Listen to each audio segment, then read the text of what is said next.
Welcome back to the obesity series. This is day 2, and I'm glad you're here with me again. I hope you enjoyed yesterday's talk. If you haven't watched it, please go back and watch it because it's a series. One teaching leads into the other. So if you miss one, you miss a lot. So I encourage you to please go back and watch yesterday's teaching.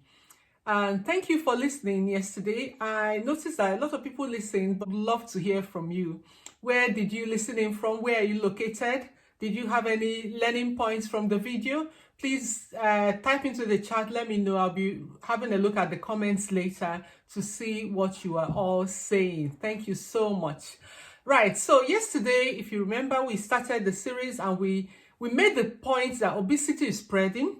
We made the point that obesity is preventable. And we also made the point that it is due to a problem with insulin, our storage hormone. So building on from that, we're going in to talk about insulin. So today will be all about this very important hormone called insulin. Okay. If you haven't registered for the Fab Weight Loss Academy, this is a course for people who want to lose weight and improve their health. Please do so. It's starting on the 2nd of May. I think Saturday, the 2nd of May, to be kicking off. So if you're struggling with your weight, you have diabetes or problems related to obesity, please get in touch. Just send an email to fabweightlossacademy@gmail.com and we will send you the registration procedures. Okay, so a quick reminder to subscribe so that you don't miss out on any of the videos in the series. So let's get to insulin now. Insulin is such an important hormone. It is actually the body's storage hormone. Obesity, like we said, is due to excess insulin. Excess insulin causes the body to begin to resist the effects of insulin. So the more insulin you make, the more the body resists the insulin. Yeah, that's what when we say that the person has insulin resistance. So this is like what happens to alcoholics. As they continue to drink in excess, over time, they need increasing amounts of alcohol to get the same effect they used to have with a smaller amount of alcohol. I'm sure you understand that. They now need to drink more to get the same effects. So in the same way, the body needs to push out more insulin, to be able to do the work for insulin to be able to do its work, because there's already so much and the body is resisting the insulin.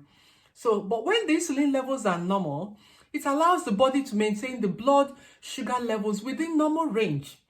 So basically, insulin acts like a doorkeeper to allow glucose into the cells of the body to be used as fuel. So insulin is the doorkeeper. It is the key into the cells. So the cells can only accommodate so much glucose, and once they are full, they are just unable to accept more glucose. Even though insulin, the doorkeeper, is keeping the door open, there's just no space anymore. The liver is full to the brim with sugar and unable to accept more glucose. It develops what we call hepatic insulin resistance. That means that the liver itself is resisting insulin. It's resisting that push by insulin for it to take in more glucose. So essentially, the body is flooded with glucose, and this leads to abnormal functioning. For instance, if you're a diabetic patient here listening to me, because you have so much sugar in your system, you find that even a tiny wound seems unable to heal. I've had patients who had like a foot ulcer for months. It takes ages to heal. And in some cases, it doesn't heal at all. It gets so bad that the person needs to have their limb amputated. So diabetes is the #1 cause of amputation of limbs worldwide. Diabetes is the #1 cause of amputation of limbs. So as the organs in the body continue to resist the effects of insulin, the body is producing more insulin in a bid to force more glucose into the cell. The cells have become resistant to all this excess insulin.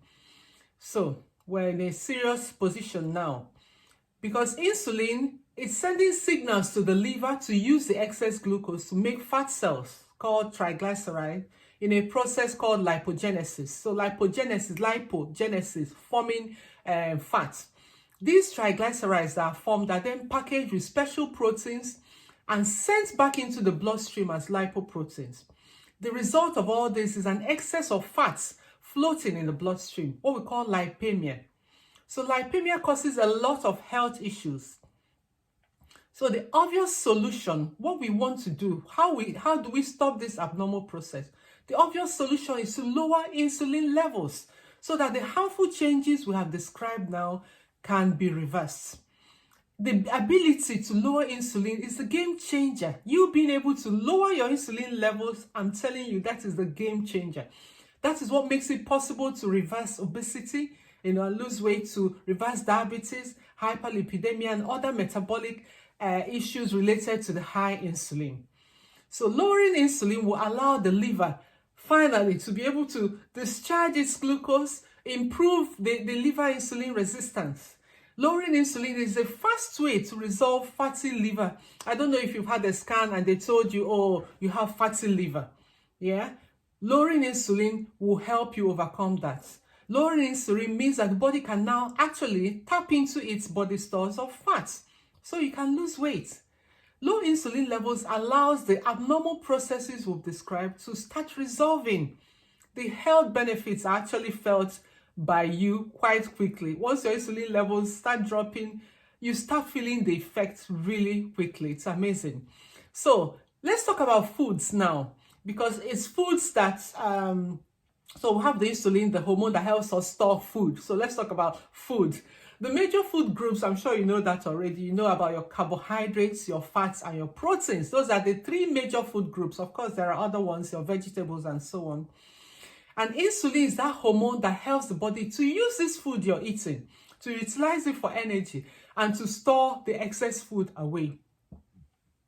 So all foods, whether it's carbohydrate, fats, protein, all of them raise insulin levels, but to different degrees. And that is a key thing. That is what we can manipulate. The fact that these different foods, they raise insulin, but they do it at different degrees.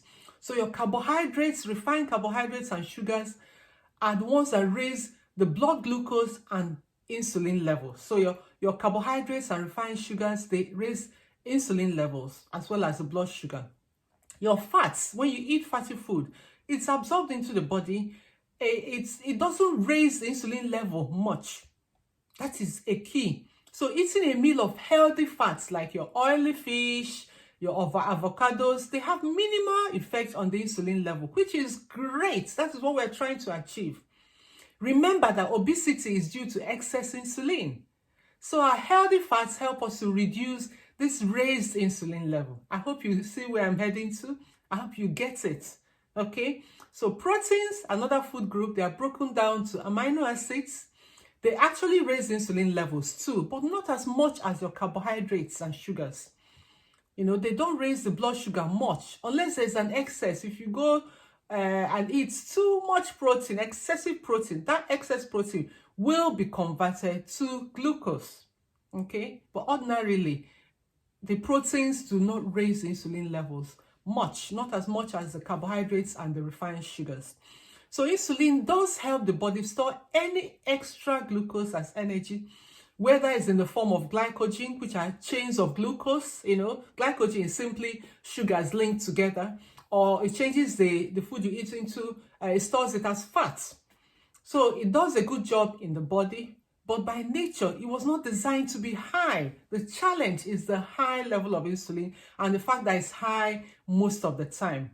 Constantly eating is what keeps your insulin levels high. We never used to eat all the time, but now we have so much. We have snacks, we have breakfast, we have a snack, we have lunch, we have a snack, we have dinner, we have a nighttime snack. There's a lot of eating going on, and that keeps the insulin levels raised.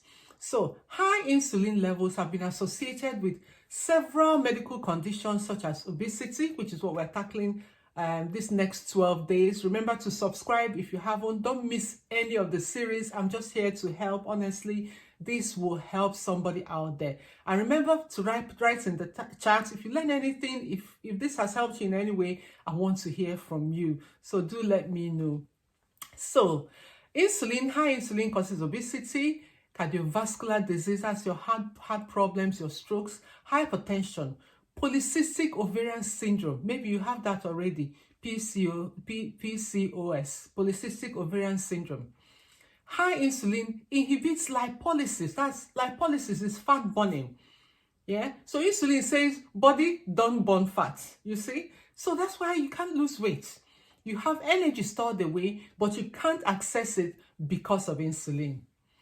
So fasting, especially longer duration fasting, is an effective way of reducing your insulin levels and managing these diseases I have mentioned. And we'll talk some more on that. Low insulin levels help to reduce inflammation and promote autophagy, which is the process of the body clearing out dead cells and renewing itself. It's really important for the brain because, when that happens, new and healthier neurons are generated. Nerve cells are generated in the brain. And some studies have shown that this may help to reduce the incidence of problems like Alzheimer's disease. So it's really good to lower your insulin levels. And we'll show you through this 12 days talk how you can do that safely and begin to enjoy the health benefits. So as we round up, our key takeaways are: one, that insulin decides what the body does with the food we eat. Insulin is the key. That is what decides, right? This food that's being eaten has to be stored away as fat, okay? The second key takeaway is that refined carbohydrates and sugars increase insulin levels. If you want to lower your insulin levels, you've got to work on your refined carbohydrates and sugars, okay? The third key point is that raised insulin levels are responsible for a host of health issues, including obesity. So in the next talk, I'll be introducing fasting. Having laid this foundation, we'll be talking about how we can use fasting to lower our insulin levels and begin to enjoy these health benefits. We'll see how this simple tool is changing lives of people all over the world. It can change yours too. So stay tuned, okay? Please don't forget to subscribe. Click the like button if you like what I've just said, then just click like. Why wouldn't you though? Just be kind and generous and say thank you by clicking the like button and by subscribing, and I will see you again tomorrow. Stay well till then. God bless. Bye.